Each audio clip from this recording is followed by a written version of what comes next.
Okay, welcome. David and I are speaking remotely once again for a slightly different reason this time. I've been sick this week with a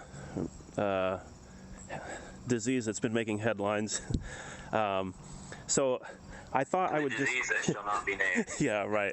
Yeah, naming it makes your whole discussion about that. And I actually is sort of going to be about the experience of being sick, but I don't really want to talk about, anything that's got any political... any disease that has political connotations to it. I'm doing fine, by the way. I mean, I've been tired. I've been worn out. I'm getting better. I've been aching a lot. But what I wanted to mention is something that's not unique to this illness, but is pretty common. And anytime you get an illness, you develop a fever in order to fight it off, and when you're trying to sleep and you got a fever, then the results are just crazy. So you have fever dreams, and dreams, when you have these fever dreams, they're things that they make a lot less sense than normal dreams do, and normal dreams can be pretty weird sometimes. But the reason that I thought this would be interesting to discuss is because we've been talking about Revelation in our last couple discussions. And when we're talking about Revelation, then we're saying that John had some sort of vision, some sort of experience, whatever it was. His descriptions, it's not quite right to take a description of heaven, for example, as being a literal description of heaven, where he's talking about all the different precious stones that things are made of, and the size of New Jerusalem and all these things. Yeah, I wanted to interject there real quick that because this is kind of an important. You wanted New Jerusalem? Is that what you wanted to say? Yeah. Right, that is New Jerusalem and not heaven. Yeah, right. And that's not really the topic of this conversation, but it is kind of important to point out that the goal of Revelations and the goal of Christianity isn't a disembodied heavenly existence, but is actually the resurrection of the dead. Yeah. And the restoration of paradise. Yeah, sorry, I did say heaven, which we use Revelation as part of that discussion frequently, but I switched it up, so I kind of caught what I was doing, but that's fine to make that clear. Anyways, so we shouldn't take these descriptions as being some type of literal description, because John has an experience that can't be put into words. And if you say something like that, then it's sort of easy to write it off and say, how could you have an experience that can't be put into words? That doesn't even make sense. Why couldn't, if he saw this stuff, why couldn't he just write down what he saw? Well, okay, before you even get into the topic of fever dreams, which is taking that, dealing with that idea overtly, immediately what comes to mind for me for that, that question, how can you describe something, how can you make this claim? It's well, describe a mountain that you saw one time for me. Mm-hmm, yeah. Or some great cathedral or something describe it to me. You can't. Yeah, right. I mean, you can describe your experience of it is more accurate. Yeah. You can describe the physical mountain, or you can describe the. Well, I was going to say on those things you do have the advantage of you can give a physical description of those things. No, I mean, if you're particularly poetic, then you can give an emotional description of them too. But but it'll wind up maybe reading sort of like Revelations does. Right. Like in a sense, the more that you capture the experience of it, the less you capture the the material reality of it. Anyways, so I said that. Well, and I mean, you could say the same thing of how could you ever describe being in love with somebody or something like that? I mean, you could raise those same sort of objections and say, well, if you're dealing with an emotional state, then how can you put that into words? But right. But so these fever dreams struck me for this very reason, because when I would try to sleep, and I can't, and I'm just like thrashing all night long, and sleep for like 5 minutes at a time, and then wake up, and I'm sweating, and I'm having these dreams all the time, and usually all night long it's the same thing. And like on a different night it would be a different thing, but during the course of a single night, I have this same thing that happens over and over again, and the experience is it's just not possible to describe. It's like I guess I'll go ahead and use the word realities. I don't think that's a great term for a fever dream, but like it's experiencing a reality that just doesn't exist in the same world that our words exist in. So I could attempt to describe one of these dreams by saying that I was trying to sort machines together, and they were different colors, and if I just focused on one color and just didn't even worry about the other ones, then everything was okay. But if I started putting different colors in and worrying about different colors, then soon like everything would just go crazy. And then I'm thrashing all night, and I wake up in a sweat. So that's sort of the way that I tried to describe this dream to my wife. But it doesn't convey they weren't the actual experience at all. No, because whatever I was doing was like they were more colors than machines. Right. But somehow it's like whatever description you come up with, it's like when you describe it, it all sounds so mundane and ordinary. And it's just like, oh, you had a dream where you're sitting there sorting out machines. That's boring. Right. But it's like, no, like this was something that was like really urgent and disturbing. It was, yeah. And like I said, machines just, there's just not a better word to try to capture the thing. I mean, like, in a way, in my experience of fever dreams, I guess I can't speak universally, but some of the strangeness of them is that they don't deal in real things, and your normal dreams do. Even though they're like bizarre, fantastical things, there are still things in your dream. But for me, like whatever I was working with, like the idea of a thing barely even described it. Like I said, they were more like colors than machines. And then when I say I was trying to sort them, then again, even the concept of sorting, it's like a specific action, and I had some mission to do with these things. Right. But again, to say that I was trying to sort them, is like, that's just the best that I can do. That's the best way that I can describe it, and that's not exactly what was going on. But so that was one example, and I won't go through the others, at least not right now. Maybe I will, but I don't know that it's necessary. But again, I think most people can relate. You can look back at some point where maybe it was when you had a fever and you had this crazy dream. Or maybe, like you mentioned, there was something that you were working on in your dream, and it was so important and so urgent, and then you woke up and it's like, this made no sense whatsoever. Like this thing just doesn't even have a connection to what the world is like.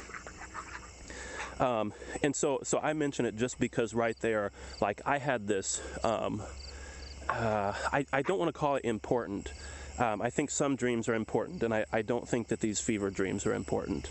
And maybe I'm wrong about that. But it was something that was that affected me in a very deep way, or at least it seemed to. I mean, maybe it's just only the fever was affecting me, but I sure seemed like I was emotionally responding to the stresses of the dream. If that makes sense. And then you've been talking for a while, so I'm going to interrupt. Yeah, go ahead. I'm just thinking, like, the whole time, thinking through, like, my own similar experiences with fever dreams, and it's like, through like, I don't know, I should have put this together a little better before I interrupted you, sorry. Like, through like difficult times and being sick during those times, it's like there's something that comes out. There's something that comes out, like you realize if you pay attention to your fever dreams. Like there's something that's really disturbing, but it's something that's like cutting at the core. Like it seems to me anyway that oftentimes it's something that's cutting at the core of your own experience or your own life or whatever's going on with you at that time. And like it doesn't make sense if you're looking at it in the material sense, like using your example, like well, what is sorting out machines or sorting out colors? Like that doesn't have anything to do with your personal experience at all. But like there's like a symbolic meaning underlying it. Yeah, I mean, and maybe that's true. Like some dreams have so much like clear-cut mythic symbolism, like what you see in a story. Right. But they're not narrative. Like at least in my experience. Oh, I've had some what I look as being very significant dreams. Right. And I don't mean dreams that I analyze and that they meant a lot to me, but but I mean like dreams that like I woke up crying because of the way that this dream affected me. And they were very narrative. But yeah, I mean, a lot of dreams are not. Actually, a lot of things that we say are narrative are not narrative. A lot of songs. There are a lot of songs that we think are narrative that aren't really narrative. But yeah, a lot of dreams too. No, I just mentioned that because there's Jonathan Pajot has so much discussion about narrative, which I don't want to dig into right now, but I think at some point, like, I want to kick at this question of like, is narrative, you know, and he and Jordan Peterson both had this idea that like narrative is how we understand the world and understand our own lives and our place in it. And it seems like there has to be some truth in that, but so many things that are meaningful are similar to narrative, but are actually something else. Yeah. So it makes me wonder if like if it's actually narrative or if there's something that's maybe even a little simpler that would be better to think of. But I'm not. Yeah, I guess like what I meant when I said like they're not narrative, like they're not narrative in the sense like you could take them and write a book. Mm-hmm. You could take your experience and write a book based on the story of your dreams. Like no, like in my experience, like they don't flow in this sort of chronological order. They don't they don't have this kind of sequence of events. Mm-hmm. This progression of story. It's like, well, like the whole, like, to use like your more simplistic form of narrative, it's like the whole narrative is there all at once. Yeah, right. And like that's something like I often have. Like maybe this is strange for me, but like I often have a hard time sorting out a dream. I don't have dreams very often. Usually just when I'm sick, actually. Yeah, right. Or if like I take a nap in the middle of the afternoon or something like that, then maybe I'll have some dreams because it's like you're barely asleep. Yeah, right. But it's like I have a hard time sorting out like, okay, so what are the order that things actually happened in the dream? Because they didn't happen in any order. It's just they're there. Yeah. And then like in your attempt to recall them to memory, you kind of have to put them in some kind of order because that's your experience of the conscious world. Mm-hmm. Yeah, well, I would say like I understand what you're saying. I wouldn't say that's my experience of dreams. Like I said, my dreams I think tend to be very narrative. Yeah. And you know like have a flow of events. And like I say, the dreams that are the most memorable to me, they tend to be very narrative, more so than the average dream. If I can identify a flow of events in dreams that I have, like it's usually like something that is completely disjointed, like the world that's been established, the rules that have been established in the first part of the dream break down and now something else is going on. Mm-hmm. So it's like sometimes I'll have these dreams. I know this is kind of wandering a little bit, I guess, but I guess it's still relevant. Like I'll have these dreams that are,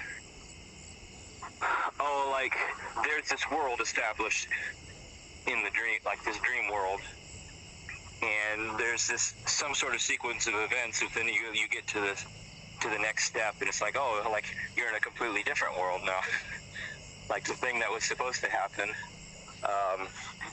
like it turns out now something else is happening, and this thing that you have that was one thing is now actually something completely different and unrelated. Yeah.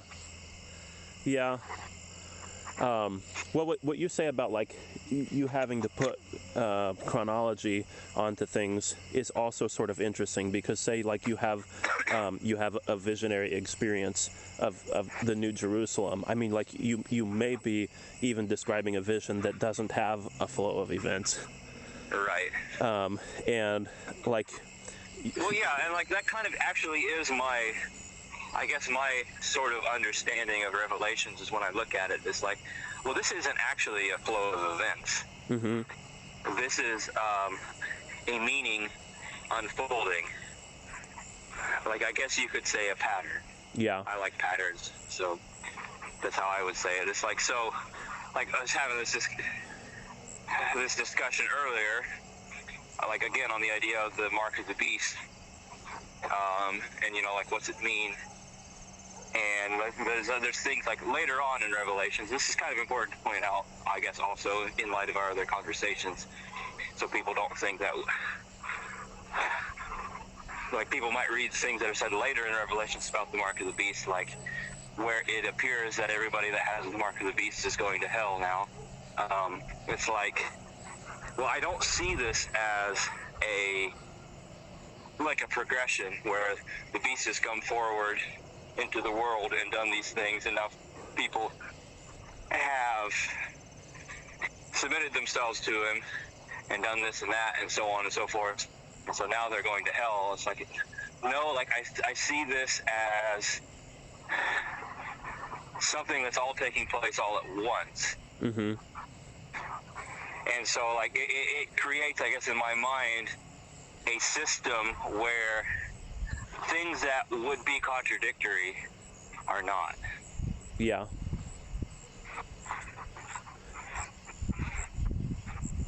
Yeah. Which, so goes back to that sort of dream language, where the rules of the dream, the rules of fever dreams, and the rules of dreams in general, like so often will flip, and like not seem to follow any sort of rational pattern. But it's like you understand when you're in the dream that there's no contradiction, even though rationally there is. Mm-hmm. Which is something that's always fascinated me. It's like there's in the, like the most material sense, there's no rules here, but yet like there's obviously rules. Yeah. I don't know if this is going to be very theological or not, but I'm just going to like quickly rattle off two of these other dreams. And so this was, again, like I said, one night I get this same dream over and over again, and then the next night it's this other dream. So one night I just had to like color all these dots that just seemed like they were in the air, and then once they were colored, then I could push them down, and then I could lay on them and go to sleep. And for a while I was frustrated that I had to do these two steps and I couldn't just push it over and go to sleep, even though like, I'm talking about dots in the air, so why should I be able to push those over and go to sleep on them? But anyway, I was frustrated that it took two steps, but then I realized that was the way that the heart beats. And once I figured that out, then it's like, okay, I can deal with this. This is actually pretty easy, and that was a pretty decent night's sleep. And then the next dream, I'm not even going to try to describe, but it seemed like I had to like tear my blankets in half or something, but again, that wasn't exactly it. But I'll just spare trying to go into detail because I just really can't describe this one. But whatever, I couldn't do it, and I had that was my worst night of sleep, and it was when I had this dream task that I could not accomplish, not even a little bit, not even some of the time. But I don't know. Sorry, that was a distraction. But yeah, it was interesting to me. Like I said, I think the dream is actually affecting me. I don't think it's just the fever. And then I find like this one dream that I was kind of able to solve the problem and just do it over and over again all night long. and I did okay that night. And then the next night I had this unsolvable problem, and it was a terrible night. Yeah. That's interesting. Like, I don't know what to think of that, but it's pretty interesting. Yeah, right.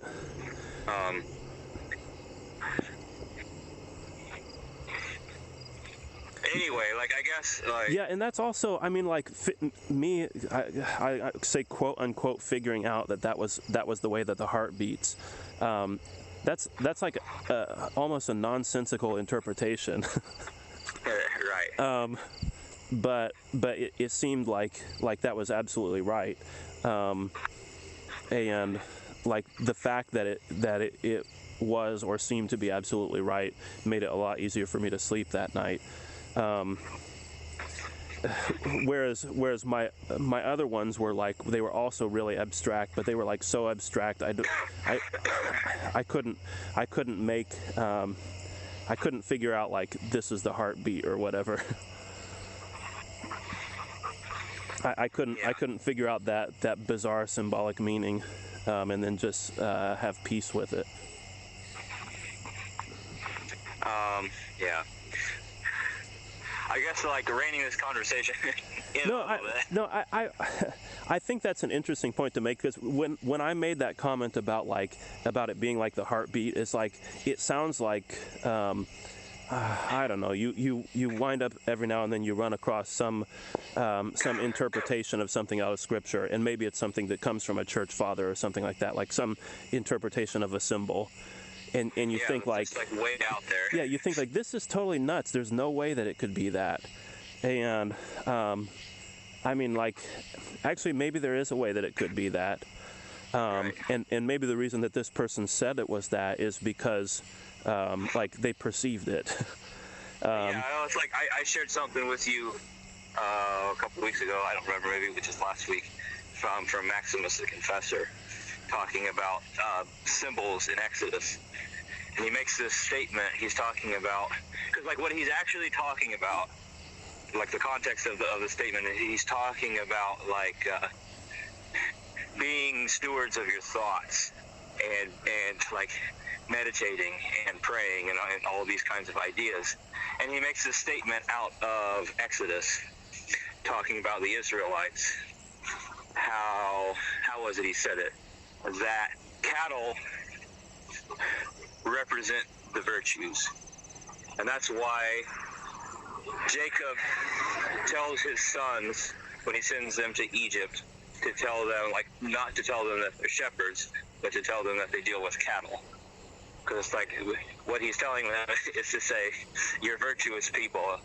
And then he also says, like, shepherds are, like, sheep represent, like, thoughts pastured on the mountain of contemplation. So, like, basically meditation. Mm-hmm. And then, like, at first you read that, and it's like, Maximus, you're insane. Like, what? Yeah, right. But it's like, and then tied to that with the statement, it's like, and that's why the Egyptians, that's why every shepherd is an abomination to the Egyptians, which are the demonic powers. Mm-hmm. It's like, what are you talking about?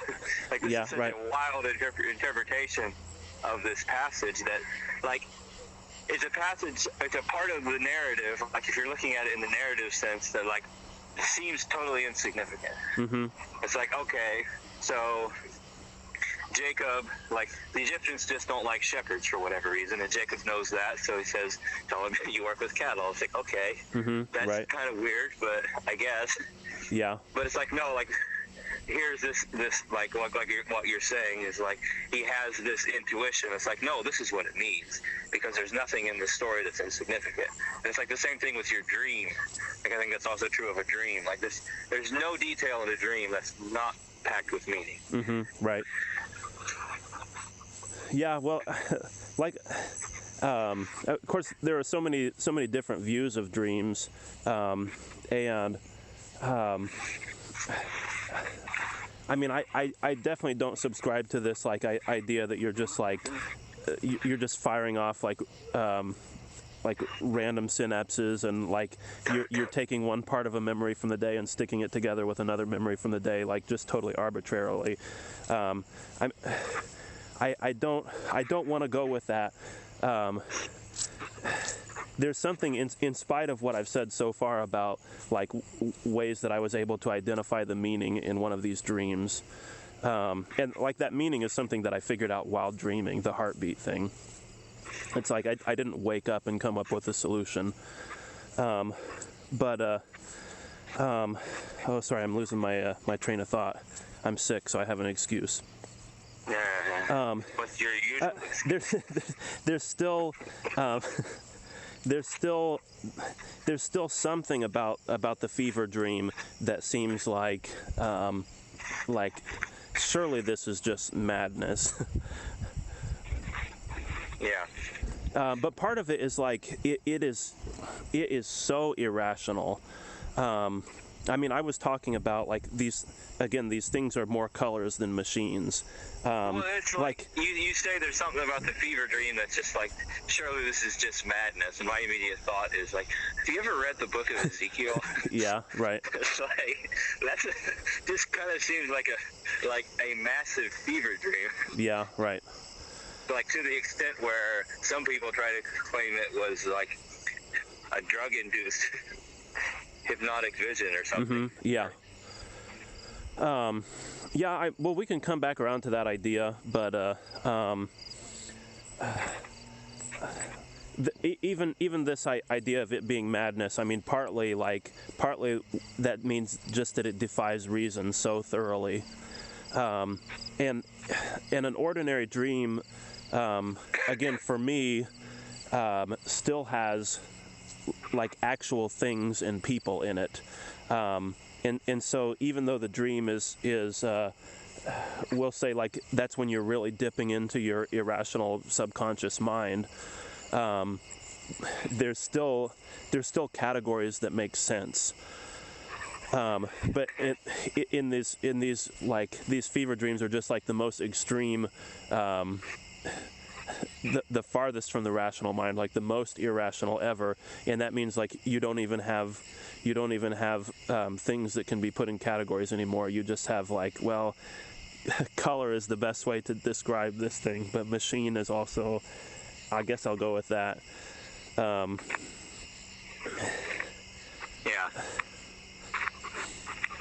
No, like I had like it's interesting too, because like there often are people in dreams that are real people like, in your life. Like I don't want to get too far into dream interpretation, obviously, because that's not actually our point. Yeah. But well, I think we've mentioned it a little bit, and it is interesting. I mean, the only reason I want to talk about it at all, about dreams at all, is because I think it sheds a light onto things like prophecy and like religious experience. I don't think that a dream and a religious experience are the same thing. Well, although a dream can be a religious experience, but I think there's a great similarity, even when it's a different sort of religious experience. Yeah, right. I mean, I'm one who kind of tends to think that all experiences are religious experiences. Yeah. Well, even if I wouldn't agree with it, then I might expand and say like, well, okay, all dreams are religious experiences. Yeah. And I don't know. I guess all other experiences, like maybe it's just a matter of like if you actually engaged in the experience or not. Yeah, right. Or like are paying attention. Yeah, right. Now I don't know. That sounds like a Jonathan Pajot influence statement when you say if you're paying attention. No, that's actually kind of been my view for quite a long time. Yeah. That like everything in life has significance, but you just generally aren't paying any attention. Yeah, right. Well, like everything, like you could say, like everything that you do or everything that you encounter has some kind of spiritual meaning. Yeah, I mentioned that just because of this notion that that to worship something is just to pay attention to it. Right. And so then you say anything that you pay attention to is a religious experience. Right.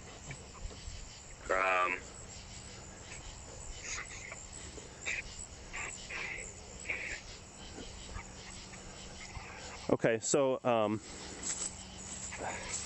I guess we got off the track again, but I think it was your fault this time, even though you're really healthy. Well, at least physically I'm really healthy. Yeah. Okay, so you had said a while ago that you didn't want to get too much into dream interpretation, and I'm not sure where you were going with that idea, but. Well, I was actually about to bring something up, and then I second guessed myself and thought, I better not go there because it's getting too far into the world of dream interpretation. Yeah. I'm taking this conversation in the wrong direction. Okay.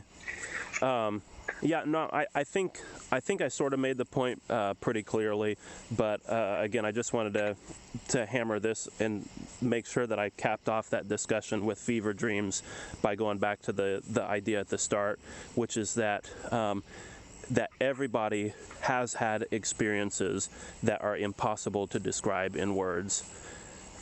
And you can try, and a lot of times you're compelled to try. You wake up from that fever dream, and like there's something so fascinating about it that you want to tell people. And maybe there is a meaning in there that like you feel like maybe it could be cracked, and so you talk about it as a way of exploring it. I don't know, but for whatever reason, you want to talk about it, and then when you try, you realize like, well. Okay, that isn't exactly what I saw. That isn't exactly what I was trying to do, but that's just the best that I can do. But that kind of gives you the right idea anyways. That kind of gives you a sense of what the experience was like.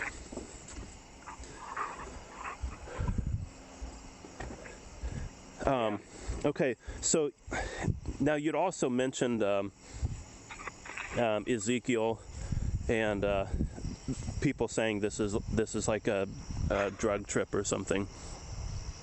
Now I'm really not that interested in a lot of the theories that people have linking religion. Now I should be careful about this. Well, specifically linking Christianity and Judaism with different types of drug experiences. There definitely is a lot of connection with religious experience and drug use in other traditions. But I don't know. I mean, like everybody for some reason, like they're always pushing these things, like reading them in the Bible. I just don't know why the Bible would be trying to hide all this stuff. Right. Like other religions aren't trying to hide that.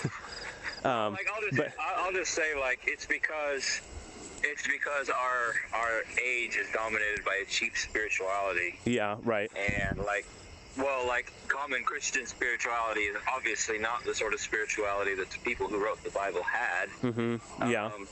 People that are involved in drugs, in certain drugs, I should say, have like some kind of mystical spiritual experience. Right. But then, like, also, like, there's like a complete lack of, I don't want to say it. Like, people can't understand that there's such a thing as spiritual reality. And so they have to come up with some kind of material explanation for everything. Yeah. Well, part of what bugs me really about it, in terms of like a theory of religion, is the fact that that many people have been adherents to these religions and passed them down for thousands of years without doing drugs. And so, like, if this is all about drug use, then why can't it thrive with zero drug use? Like that just not only zero drug use, but like active teaching against drug use. Yeah, right. And so again, I'm not dismissive of the idea that a person can have like a narcotically induced religious experience.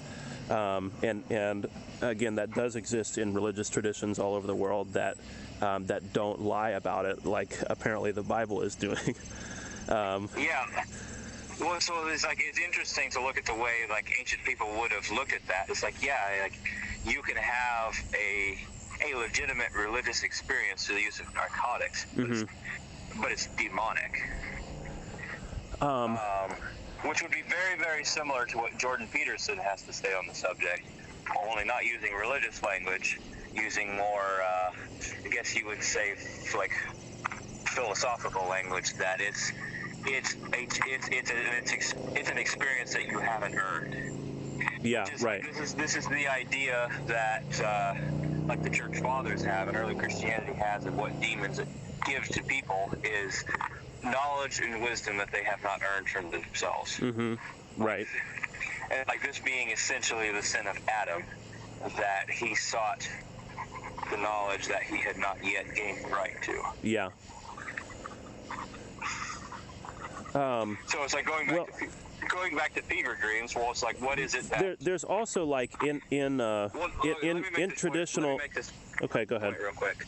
Like tying that into fever dreams. Like, what is it that defines a fever dream as something that, like, what is it that makes a fever dream happen? It's basically suffering. Yeah, right. So, like, the reason you gain access to something through suffering, and this is this is like a central. So, if you go back to early Christianity, like that's like the central theme of Christianity is that you gain spiritual insight by suffering.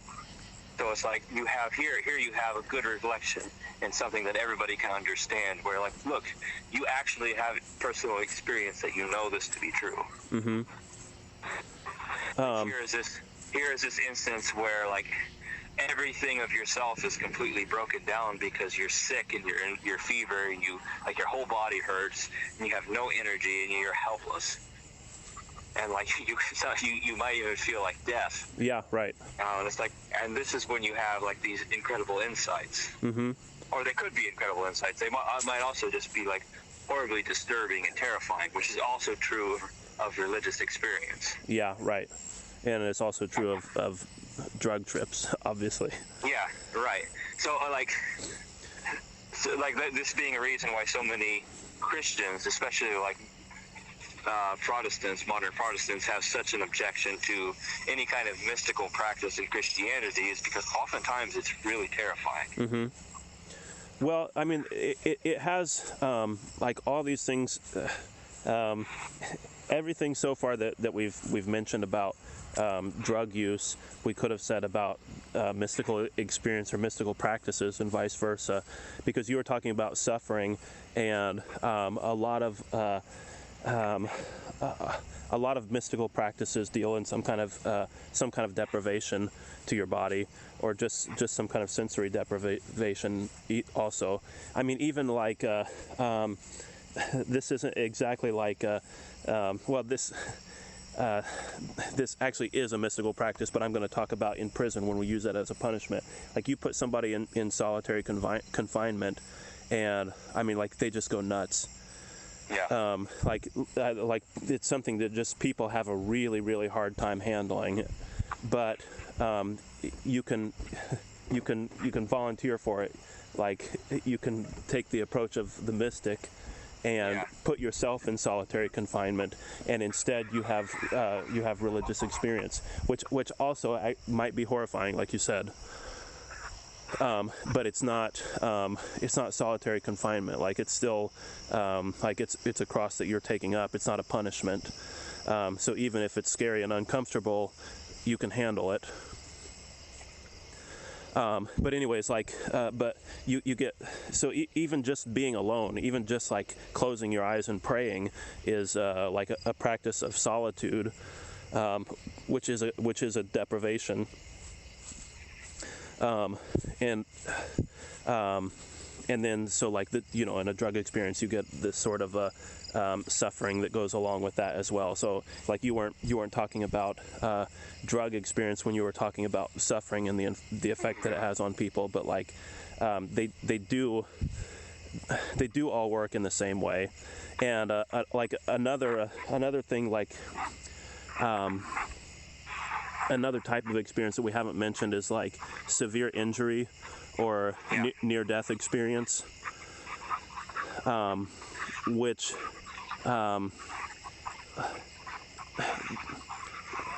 you basically just have to count a near-death experience as being a drug trip. I mean, it's a natural thing. Obviously, you're not taking some other foreign substance or whatever, but your body is being flooded with its own drugs in a way that never ever happens at any other time in life.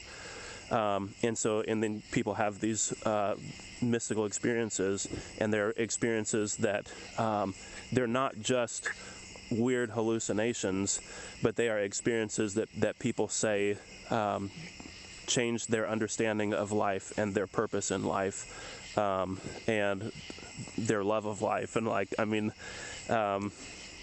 like someone who has a near-death experience, there's nothing more profound in all their life than what they experience in that moment. But again, that's true of like some type of drug trips too. Which I'm not advocating for, but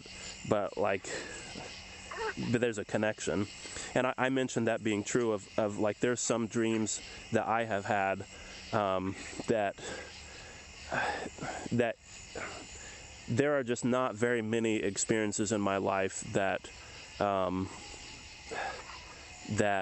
affected me in as strong a way as what a few select dreams of mine have had.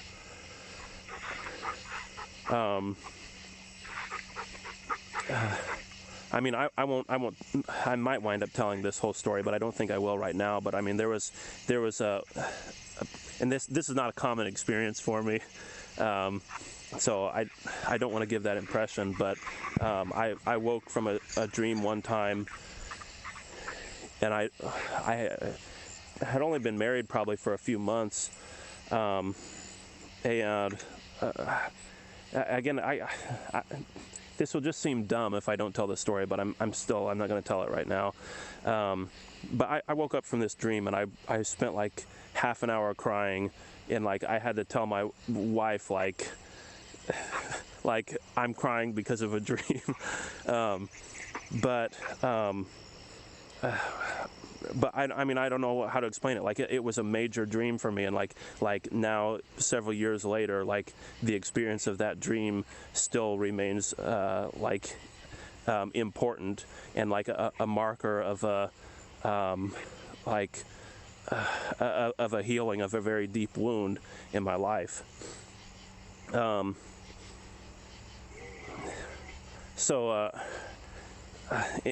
don't know. I'm sorry. I got a little distracted once again, but like you get all these different types of experiences that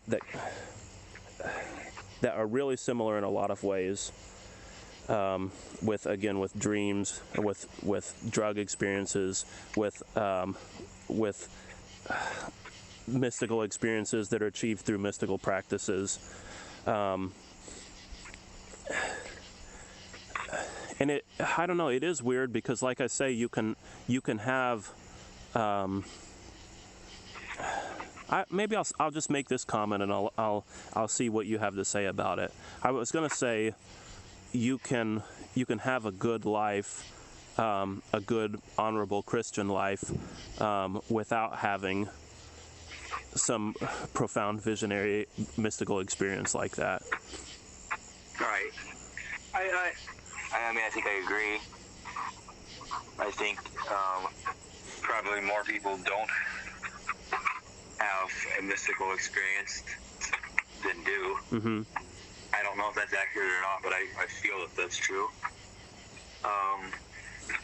That's not to say that, like, I think probably just about everybody, even non-religious people, have a spiritual experience at some point, but I don't know that I would say that those are actually the same thing.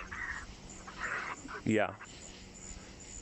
Not the same thing as a visionary experience specifically, or what? What do you mean? Right, like some kind of deep, mystical, I don't know what I'm trying to say, I guess.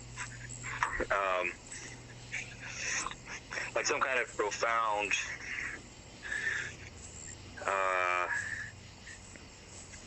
like epiphany or something.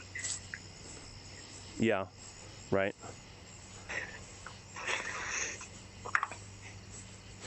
Yeah, but even that is it's like, even though I'm agreeing with you, and it's like, yeah, I think that's true, I'm also like, what? But then again, what's an epiphany? Just because you can describe, like, I don't know. I mean, today I was just sitting around on the couch and I looked up out the window, and like the sun was shining on the grass, and it was kind of dark inside, but it was just like bright and cheerful outside. And I don't know, it just felt nice. But it was like this uplifting moment. I mean, you could call that an epiphany if you want to, but it's just like a lower tier epiphany. Mm-hmm. It's not something that I'm going to remember years down the road.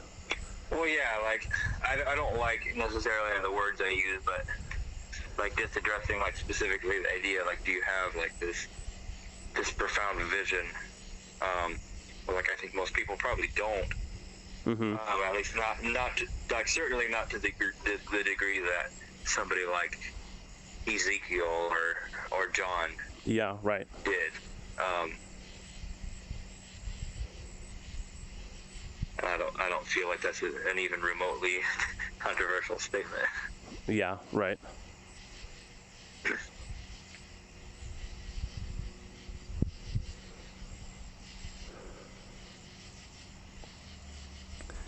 Okay, well, I don't know if we'll go for too much longer. Went at it maybe 50 minutes, close to that. Just about, yeah. So I don't know. I just had to come inside actually and plug my phone in because it's 3% battery. Oh yeah, mine's probably about there too, actually. My exclamation mark is on. I know I'm under 5%, so we better wrap it up pretty quick, I guess. Yeah. You got any final thoughts or anything else that you wanted to include? I think probably we should probably tie this a little more firmly into like this idea of dreams. I feel like we haven't been very clear on the actual goal of, like, for me, I guess what I understood as our actual goal was like, look, here is what we talk about, this idea of like meaning and symbol and like this non-rational approach to something like religion in the scriptures. And here you have an example of something that you already experience, and you already understand that it's something that you can't really grapple with rationally. Mm-hmm. Right. So this is something, and we're not unique in that idea, that claim. This is something that Christians have. This is an illustration that Christians have used for thousands of years, for 2,000 years. It's like, hey, look, if you want to understand if you want to understand how Scripture and how spiritual experience looks, or how it works, I mean, here's a very mundane example that you can look at. Yeah, right. Which I think it's also, like, be cautious. Like, we're not saying that dreams are religious, like, on par with serious religious experience.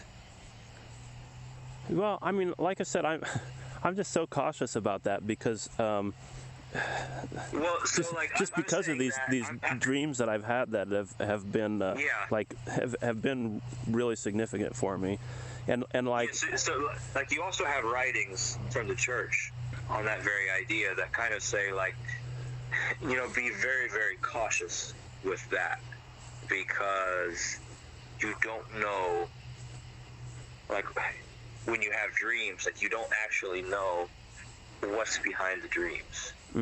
Yeah. And, like, there's a lot of cautioning in traditional Christianity, like, don't look at dreams as visionary and mystical experiences, because usually they're not. And, like, oftentimes going so far as to say that dreams are probably the action of demons. Like, I don't know, I'm not supporting that statement. I don't know that I agree with it. Like, well, that's not like a Christian doctrine or Christian dogma. Like, it's an idea that's present in the mystical writers. Yeah. They're making this comparison with dreams, but then backing off of it and saying, like, but don't think that we're endorsing this idea that you experience God through dreams. Yeah. Which, again, like, you have to back off of that statement again and say, like, well, obviously you can experience God through dreams because people in the Bible did. Yeah, right. Well, there's this sort of caution that that exists in mystical traditions, that you need to weigh your mystical experience against tradition, against the doctrines of the church. Because you don't know, like, you don't know, like, how good these things are, or how accurate or true or heavenly they are. And I mean, I suppose you could say the same thing in terms of dreams. Although, like, I mean, when I talk about dreams that have impacted me, like, they were certainly not like. It wasn't me trying to make something out of something else. Like, I had no choice but to be moved by them. And one of them, like I said, I mean, I would describe it as like healing of the loss of our grandfather, and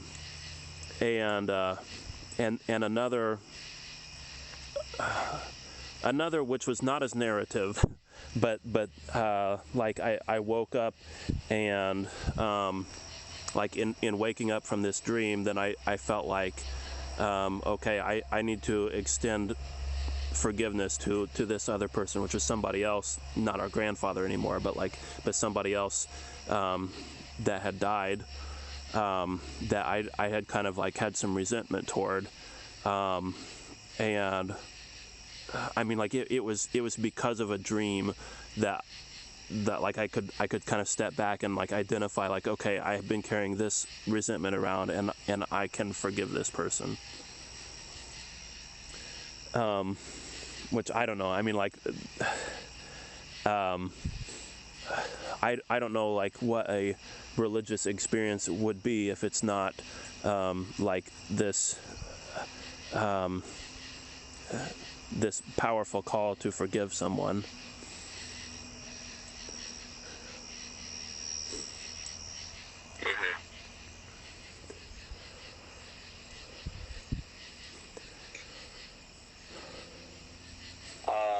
Yeah, and like,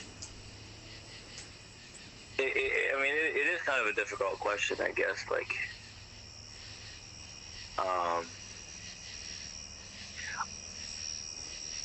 maybe you could explain it something like, maybe the caution against dreams is more something like,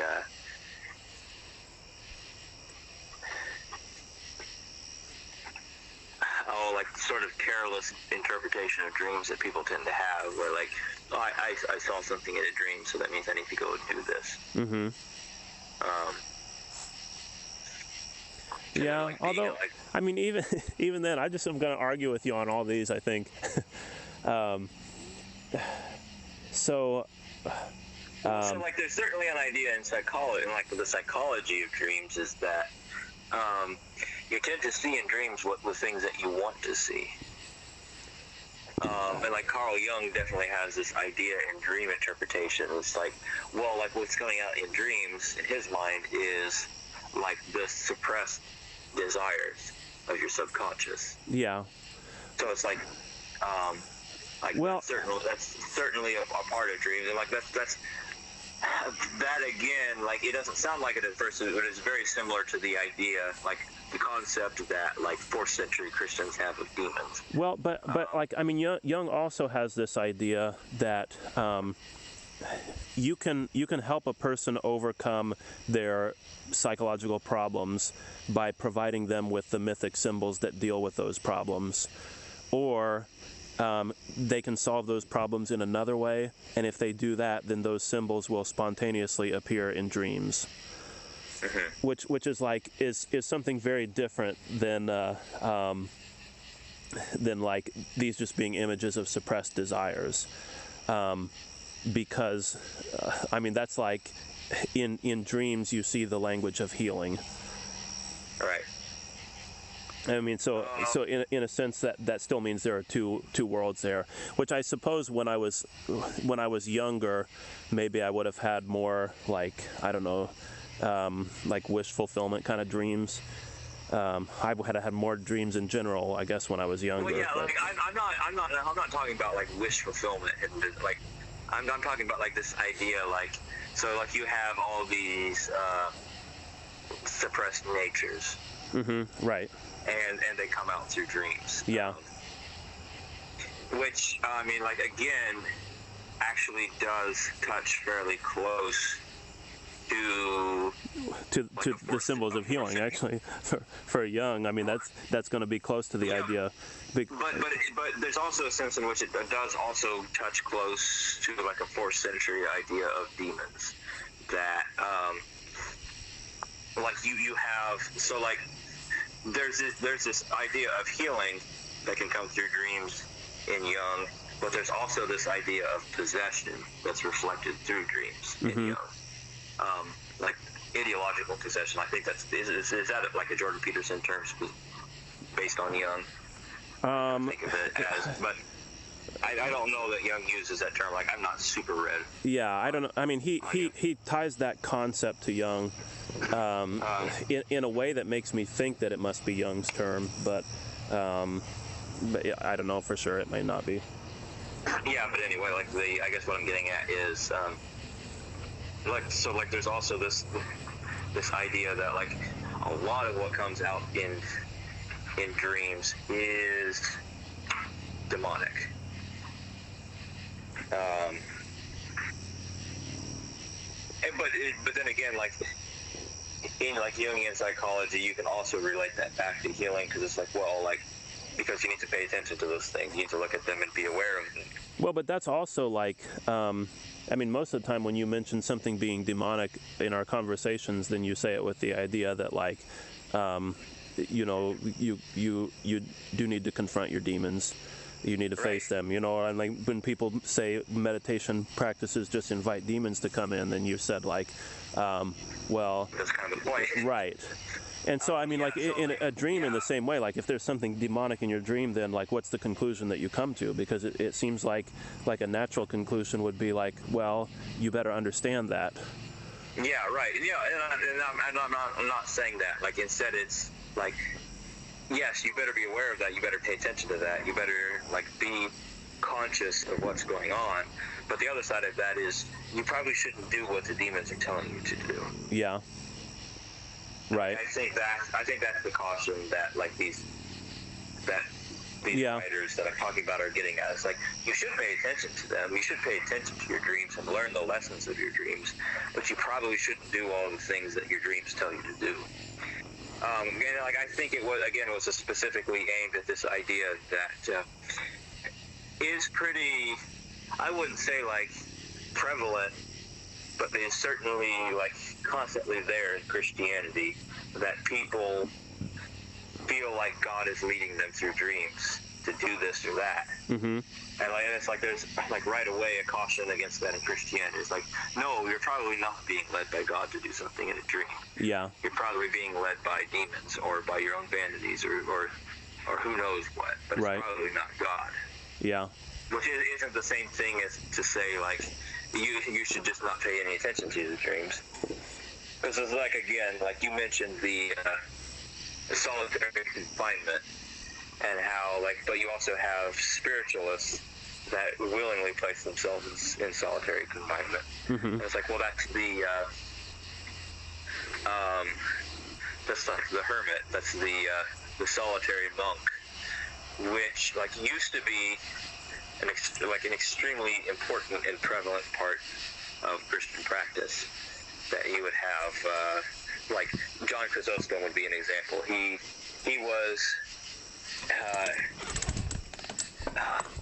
was a hermit until his hermetic practices and his extreme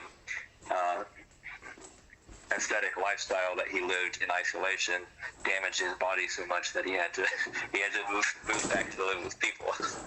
Yeah. But it's like, this used to be very, very common, that you put yourself in solitude, that completely cut off from human contact for a period. And the purpose is, like, it's basically to encounter demons. Right. So it's like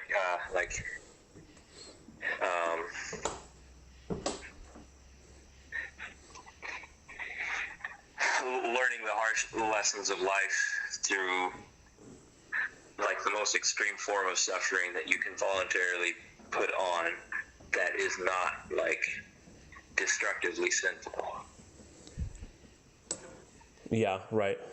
Because, like, you have, like, well, like, an example of what I'm talking about that it's not would be, like, the flagellants after the Black Death, who feel like, okay, we have some need to take on some kind of extreme ascetic practice so that we can restore the spirituality that's been lost and has led to this great cataclysm. So we're just going to walk around beating ourselves. Yeah, you don't like that? Is that a serious question? No, I mean, I don't really like it, but No, like, I understand it. Like, it relates to what we're talking about. Like, yeah, right. Because like, you have, like, and they were right. Like you do have a spiritual experience through, like, the voluntary putting on of suffering. Well, but also, like, it's like, that's, like, a pretty abhorrent interpretation of that idea. Right. Like, it's the same thing as, like, the depressed kids that cut themselves in order to feel something. So it's like, they're right. They actually will feel something. Yeah. I don't know. I think it's a little different phenomenon than that. I mean, partly because, I think it's different, but there is a comparison to be made. Yeah. Like, I'm just drawing that comparison strictly to the point, like, look, here's, like, there is an understanding that through pain there is something to be gained. Right. But then there's, like, the flip side of that is there's, like, a really abhorrent twisting of that, which is to, like, intentionally mutilate yourself. Yeah, right.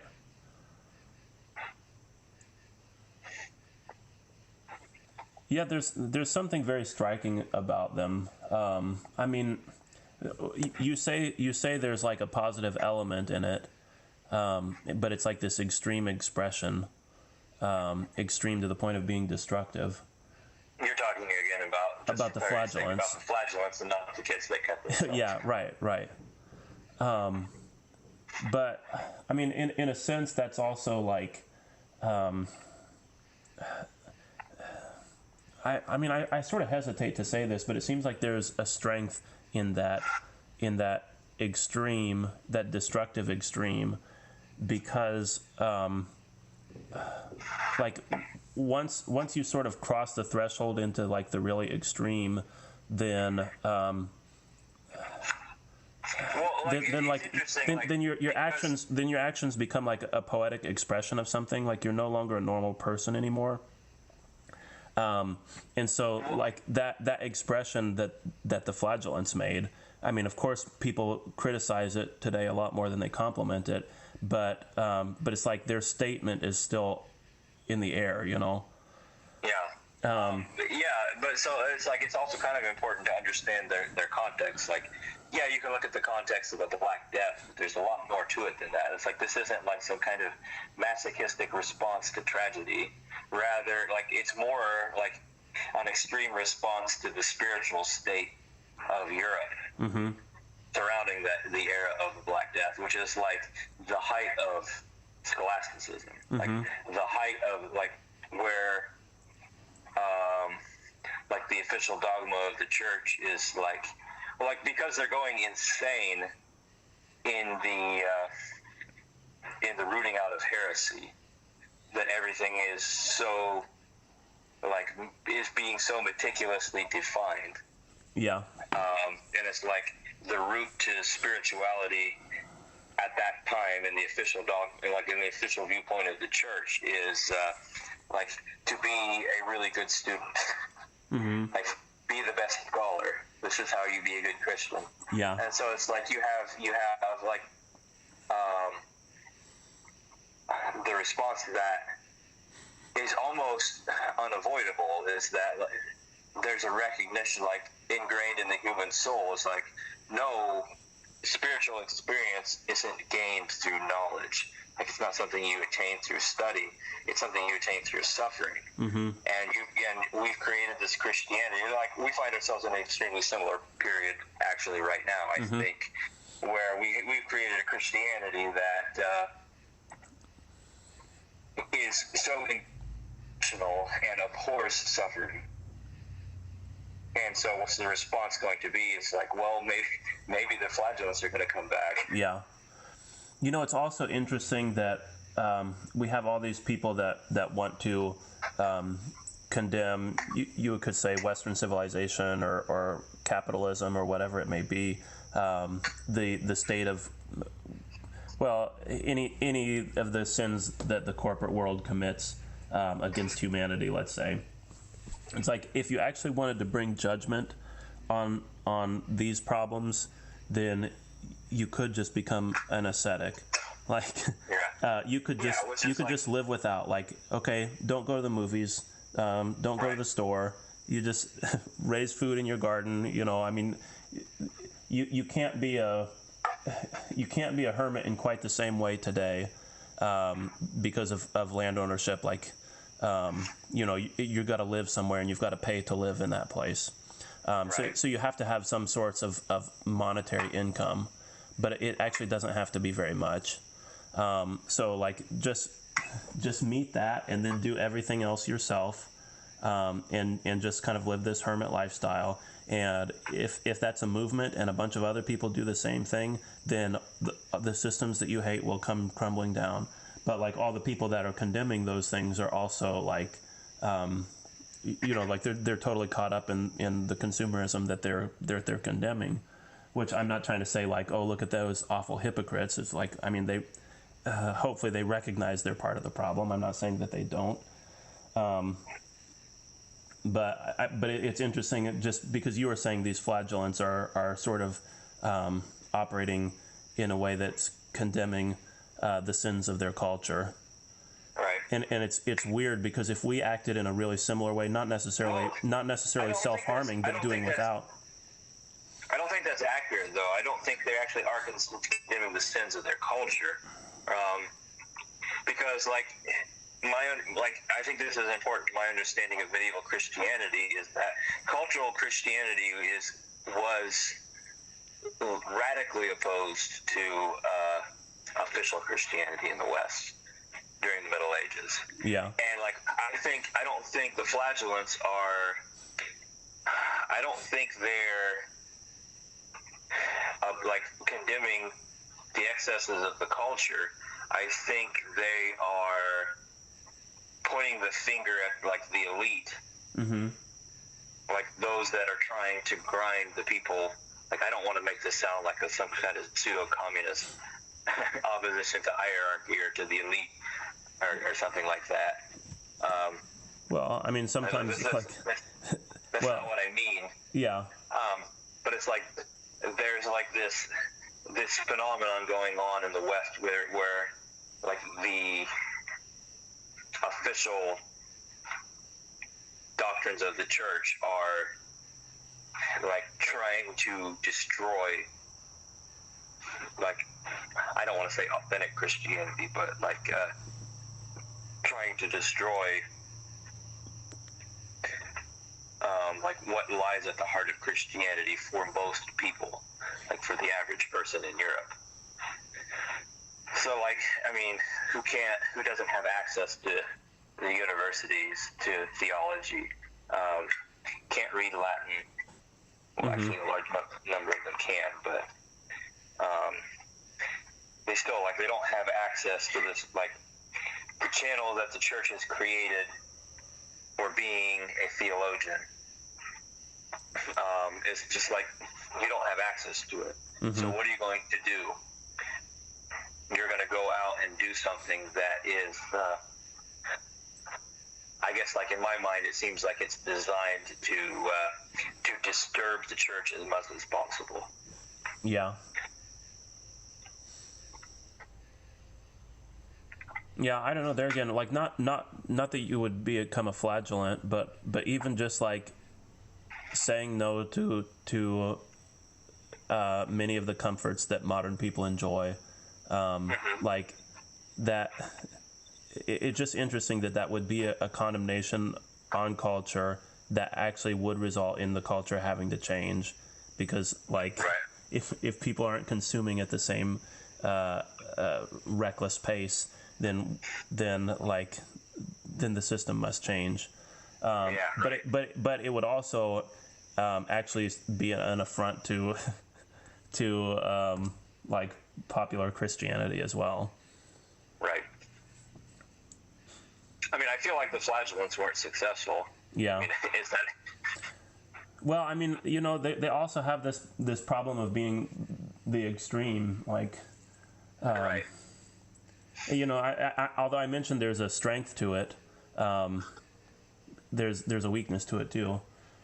Yeah, but so it's like, it's almost like the flagellants are like the demon of the church rearing its head. Yeah. It's like, this is the thing that you've tried to. This is the very thing that you've tried so hard to get rid of. And it's like, if you are, this is kind of delving into the, a little bit into the realm of Peugeot language here, but like, I think it's very, very correct and very apt to this. That, like, this is the thing that you've been trying to get rid of, but, like, you can't get rid of it. It's a necessary part of the whole. But since you've tried to get rid of it, since you pushed it to the margin and excluded it, it becomes a monster. Like, it becomes the monster that turns around and destroys you. Yeah.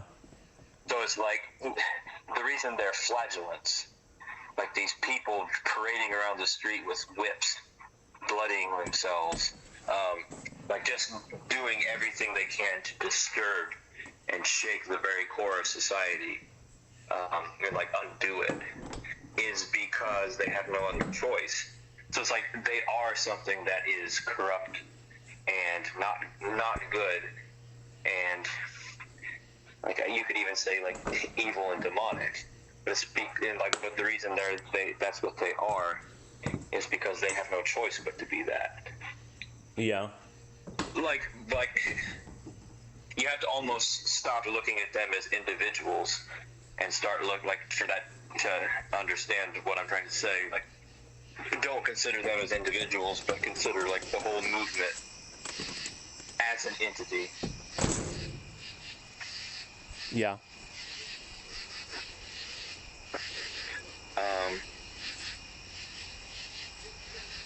And that goes back, I guess, also to, like, the discussion on dreams. Is, like, very often that's what dreams are, or what these things are, is, like, these are the things that you've pushed to the margins of yourself, or pushed outside of yourself, and they'll come back as monsters. Which is also, like, very, very close to a Jungian way of looking at it. Like, the things that you repress become the shadow that then possesses you. Yeah, right. You. Yeah. Yeah, I also had a dream not terribly long ago, when we were living in Plymouth, and I was out kind of in a big clearing in the middle of the woods, and I was looking up at the stars, and they were very bright and like kind of strangely patterned. I mean, just sort of like kind of grid-like. But I was just looking up and kind of studying them and looking around and seeing the dark outlines of the trees all around me. And I said, even if I never see another tree, I will always see them in dreams. And I thought, I better move out of town, which I didn't really do that, but I do feel like I feel a lot less like I'm in town right now than I did in that place, which I don't know. I mean, we were planning on moving. That's not the reason that I moved. And I don't think that was necessarily about like I need to buy a different kind of a house, but I feel like there's kind of always this tension with me that like I sort of have a need for nature, and if I'm not meeting that need, then it's I mean I just don't feel good. Mm-hmm. But I don't know, that dream was like, that was certainly on my mind when I was looking around for houses. So we didn't manage to get a nice place in the country, but we at least got a baseball field in our backyard. Right, and there's some trees around there too. Yeah, right.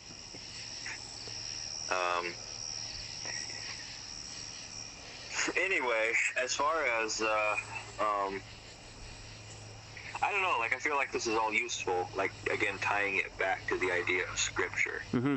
Well, I think one of the that is again like something scripture very often does is like brings out the uncomfortable side of things. And, like there's a lot of things in scripture like you don't really know where to put these things because they seem wrong. Yeah, right. They seem out of place. They seem like they don't fit in the way you put things together. And like oftentimes I think that's actually the point of why they're there is because they don't fit. Yeah, right. And like there are important lessons and like lessons that you can learn from reality, like from your own experience. That like, well, no, like you can't actually construct this sort of well put together and disciplined and ordered reality that Christians so often want to, because you create monsters when you do that. Mm-hmm. And like we see that in our society right now. It's like our society is being like consumed by the very monsters that it set out to destroy. Yeah. We've got this like interesting relationship with the 1950s, because it's sort of like everybody looks back at the 1950s. And I mean, just post-World War II era in general. And they look at it as either like this was a golden age and we need to get back to it, or they look at it as like this was like the ultimate evil age. Right. This was when everything was restricted. Nobody could be anybody except for just a certain type of ideal person. And I mean, it's interesting because like those stories are opposites to each other, and yet both of them are true. And I mean, like there are things that we've lost in rebelling against that time that boy, it sure would have been nice if we would not have lost them. But then there's also things like of that time. It's like, yeah, we probably don't want that. Yeah, right. I mean, it is also true that like I don't know. There are like restrictions, you know, of like what's acceptable and like a certain type of keeping up appearances and everything. Right. I mean, it is just weird that like both of those things are true, and it's like it's sort of perfectly explainable by what you said. Like, we created the monsters that we're dealing with, and we created them in that golden age. You know, because we ordered everything in that golden age. Yeah, so like that's an interesting observation on like the history of the church. Like we mentioned with the flagellants earlier, and like the flagellants arise out of this period where like the church in the West had become like obsessed with control. And like you have like the Inquisition arising in the 12th century. Is that correct? Is that when it starts? It starts with the Cathars. I think it must be. So like there's this period, like early on in the second millennium. There's this period where the church starts to get really carried away with trying to enforce like a very systematic form of Christianity. And like in the East, you had that happen maybe like 500 years before. Probably not quite that long. But then like they turned around and abandoned that idea, and like the idea during the height of the Byzantine Empire, and like during also during its decline, I guess also like during the second half of it, I guess you could maybe that'd be accurate to say that. And it is kind of still the idea in the Orthodox Church, in the Eastern Orthodox Church, became that, like, well, heretics are going to be here, and they're actually a necessary part of the process, and the best thing that we can do is allow them to actually be a part of the church. And so, for that reason, our response to heresy is basically going to be to ignore it. Yeah. Like, unless things get really out of hand, like, we'll pretty much just ignore it. And like even like taking that as far as like also witches are something that are real, and they're like witchcraft and sorcery exists, but like our response to witches is going to be like, they're crazy people, don't pay attention to them.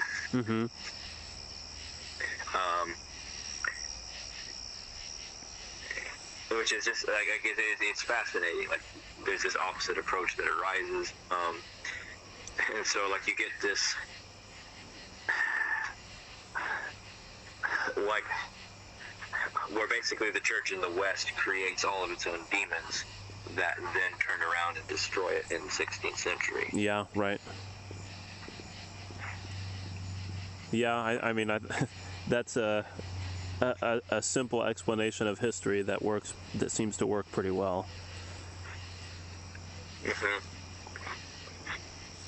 Yeah, I mean, there's something like very inevitable about the Protestant Reformation, even though like for some reason you don't have the same inevitable thing happen in the Orthodox world. But like, I mean, the Catholic Church had just tried to suppress all these fringe ideas for so long, and I mean, so like, yeah, I mean, because like, what do you have happen when the articles from the Protestants show up in the Orthodox world? Is the Orthodox higher-ups look at them and say like, oh yeah, this is all right. Yeah. Like, we agree with everything you say. What's the problem here? Yeah. So it's like, how can you have a reformation when something like... Yeah, right. It's like you can't rebel against a system that's not a system. Yeah, right. Well, I don't want to get too much into the argument of why it didn't happen there, but you know, I raise it just to make the point, like, the Catholic Church had been working really hard to suppress all kinds of heresies for a few hundred years before the Reformation. And I think one of the, like, I don't know, probably the first insight into church history that I ever had was like, wait a minute, the church is working so hard to shut all these ideas down, but once a printing press is invented, it can't do it anymore. Yeah, right. And so, like, I just kind of had this notion that that was the thing that made this thing totally unavoidable. It's like you could suppress all these ideas, but eventually something's going to get out from under your control, and then that's when you've got the monster.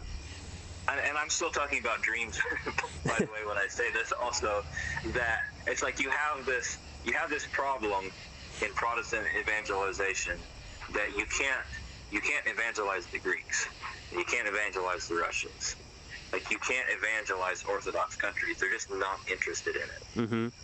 And it's like, well, I studied that a lot and looked into it. So it's like, why is Protestantism just so completely unattractive in the East? And the answer is because it has nothing to offer them. Like, there's nothing new, because these, like, the problems that existed that led to the Reformation just didn't exist in the East. Yeah. And like, as this relates back to, like, again, we're talking about dreams here, that, like, well, like, that's what I find that dreams are, is they're the problems that I'm ignoring. Mm-hmm. Yeah. And it's like, I made this comment earlier that, like, I so rarely have dreams anymore, and it's almost always when I'm just really sick. Yeah. And then they just tend to be like wild fever dreams that, like, I can't do anything with them. Mm-hmm. Like, when I can analyze them, like, I can figure out, okay, what's actually going on here is that I'm really sick. Mm-hmm. And like my mind is trying to tell me that. Yeah. Because, like, that's almost always the way that I figure out that I'm actually sick. Yeah. Boy, I should have figured it out, because before I knew I was sick, I had some weird dreams. And yeah, like, when I start having weird dreams, like, I might, like, wake up in the morning and be all achy and feel bad, and it's just like, it's morning. Yeah, right. Right. And then, like, I'll feel bad the whole day, and it's like, well, why do I feel bad? Yeah. And then the next night I'll have, like, wild fever dreams, and it's like, oh, I'm really sick apparently. Yeah. Yeah, well, even when you said dreams were like they were about problems that you're ignoring, but sometimes ignoring makes it sound like you're guilty of something, and it might, in the case of being sick, it's actually like an advanced warning before you have anything else to indicate there is a problem. The dream comes along and tells you, and I don't know, maybe there's something to that, like with your personal problems too. It's like, I mean, maybe you'll have a dream when it's some nagging thing, but I don't know that it necessarily has to be something that you're ignoring. It just maybe it's something that you are dealing with, or maybe it's something that, like, the force of it hasn't hit you in a way that that you even know there's a problem yet, but not because you're ignoring it, just because you're dealing with something else. What I was trying to get to with that comment, though, so, like, I used to have dreams a lot. Mm-hmm. Yeah. But when I started paying attention to them and started looking at them as, like, okay, these are actually my demons speaking to me, and I should actually listen to them. Like, not listen to them as in do what they say, but listen to them as, like, oh, wait a minute, this is something I'm neglecting. This is something I'm pushing, like, something of myself that I've pushed out, mm-hmm. like, out of my attempt to define myself. Yeah. And realizing that that's a futile thing. And so it's like, oh, like, these are all important things that should be incorporated in whatever way that they need to be. And so it's like, when I do that, then it's like I stop having dreams. Yeah, right. Yeah, sometimes I get, like, nostalgic for dreams that I had when I was a kid. Like, there would be certain places that I would wind up in, you know, all the time, and, like, for years I might have this certain place that I wind up in, and I can remember a lot of these different locations that only existed in dreams, but I never get to go back to them, and it's like, well, I don't know what I was dealing with at the time, but excuse me, but, like, I'm not dealing with the same stuff anymore, so you know, I'm not a 10-year-old kid anymore, and I don't have the problems of a 10-year-old kid, so I'm not gonna go back to that same place in a dream. Anyway, it was about 40 minutes ago when we started to close. Yeah. I guess like if I was to wrap this up at this point with something like I can draw like a statement of wisdom out of this point in the conversation right here, which is like, and this is aimed specifically at those Christians that have this idea that you need to completely like not encounter demons ever, and which is like, hey, like, look, actually, when you ignore your, like, when you don't look at the demons, when you don't ask them what they're saying, when you don't listen to what they're saying, then they actually have control over you, power over you. But as soon as you shine the light on them, like their power is gone. Mm-hmm. And like this is, I guess, like the wisdom, the lesson, like I learned from my own experience is like, well, as soon as I started actually paying attention to my demons, like they're not demons anymore. Yeah. Right. Yeah. I'll just kind of illustrate with another with another dream that kind of does that same thing. And I think I told you about this before, but I had, for a long time, I had dreams where I would see ghosts. And I first remember having this dream when I was in college, and I guess that's probably when it started. And one night I was sleeping, but at an unusual time because I was in college. And I had this dream, and I went down in the basement at Mom and Dad's house, and there was a ghost down there, and it was just like a white wispy kind of human form, but it wound up looking me like right in the face, and it was just a few inches away from my face, which to describe that is like not that scary, and if you put that in a movie or something, I mean, I guess you could try to make that scary, but it's like it probably wouldn't be. But like to experience it in a dream was just really terrifying, and I don't get scared by dreams. I'm more likely to I'm more likely to start laughing in the middle of the night at a dream than I am to get scared of a dream. But I woke up and I just like I wanted to go downstairs, and I would have a lot of friends down in the lounge and just kind of hang out with some other people. But like I just had to sit in my room for a little while and just like settle down, get my heart rate down, because I don't know, it really shook me up. So then, sorry, I'm already telling this story, taking longer than I meant to, but as years went by, I would keep having dreams. They were never in the basement at Mom and Dad's again, but I would have dreams where I would see ghosts, and when I would see them, then I would try to tell them to go away, and a lot of times what I would try to do is I would like try to cast them out in the name of Jesus, which it kind of like surprised me that is what I would try to do. But when I tried to say it, then the words would always be like really garbled coming out of my mouth. So I can't, even though like I'm acting like I have some kind of ability to stand up to this thing, I don't, because I can't form the words. And then also once I got married, then I found out that like I'm actually saying those words and they're not coming out very clearly, just like these like groany mumbles that are me trying to get rid of ghosts. So that was a dream that I had that was a recurring thing. And finally I just made up my mind, like the next time that I see a ghost in a dream, I'm not going to try to get rid of it. Like I'm just going to watch it. I'm just going to look at it. I'm not going to be afraid of it. Because like telling it to go away was an act of fear, But I'm not going to do that. I'm just going to look at it. And then I never had that chance. I didn't ever see one in a dream again. And so like the cure to the whole thing was just don't be afraid. And if you're not afraid, then the ghosts or the demons in life or whatever, they don't have power over you.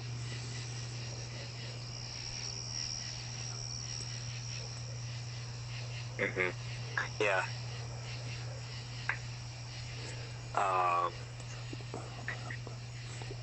I guess that's probably a good place then to wrap up.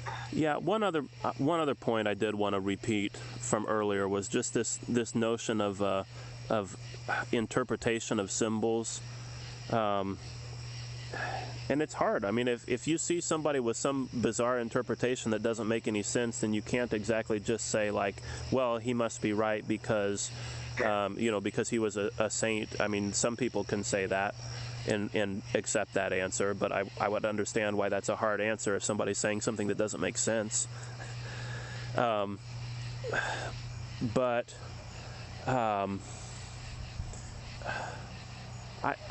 Somehow, like, that was a really interesting part of the early conversation to me, was that idea that, like, I had this interpretation of one of those dreams that rationally basically made no sense at all. Like, 2 actions does not mean that something is a heartbeat.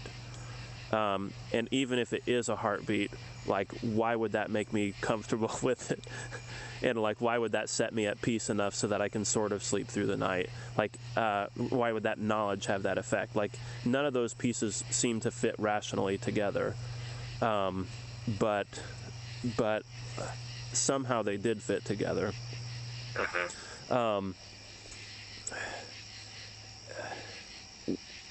When we're interpreting symbols, or when we find something that seems symbolic in the Bible or whatever,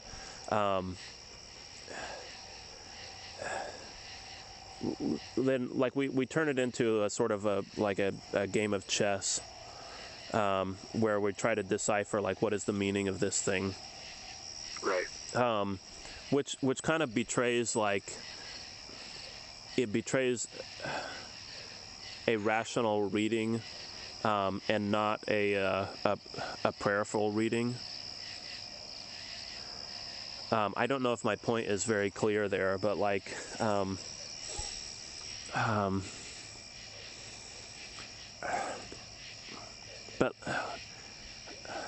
if you're looking for this sort of proper interpretation,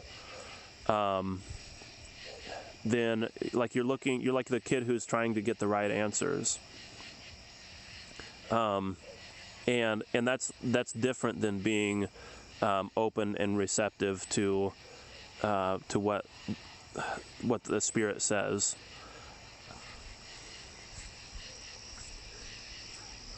Right.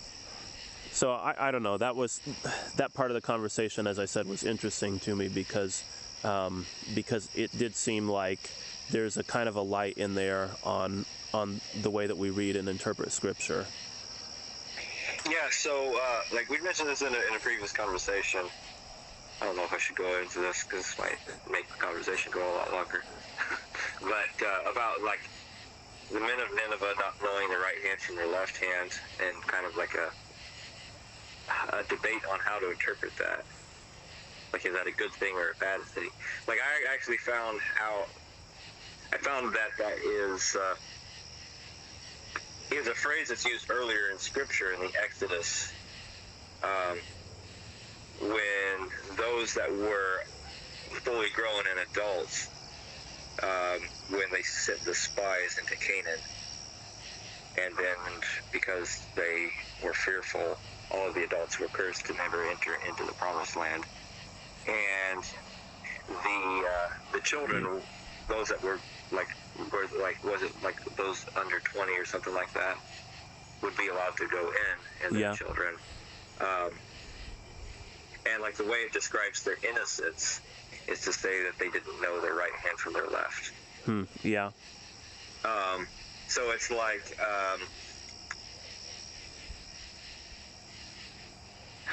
kind of this idea, like you're not separating things off into categories. Mm-hmm.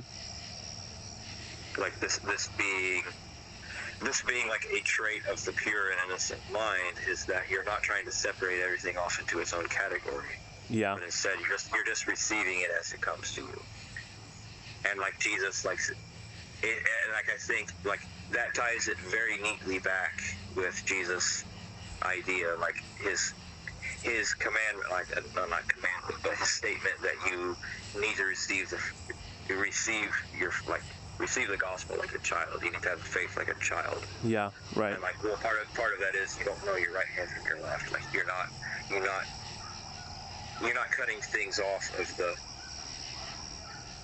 the loaf and putting them in this basket, in that basket. Mm-hmm. Right.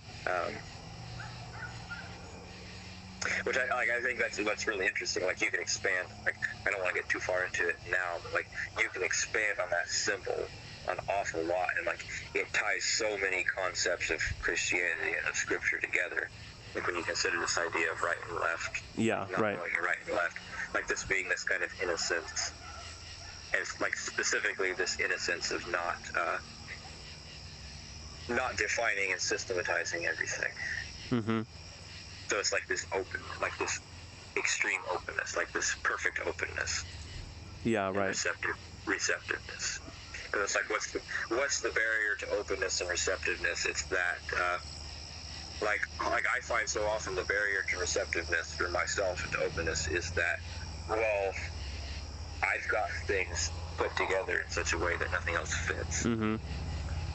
Right. Which, and like this being like the point so often when I bring up a contradictory point or like try to challenge like a dogmatic statement or idea that we have is like I'm not trying to say that you're wrong and my point is right. I'm trying to say like no, like we've cut things off and put them in their own baskets in this way that we shouldn't be doing. mm-hmm.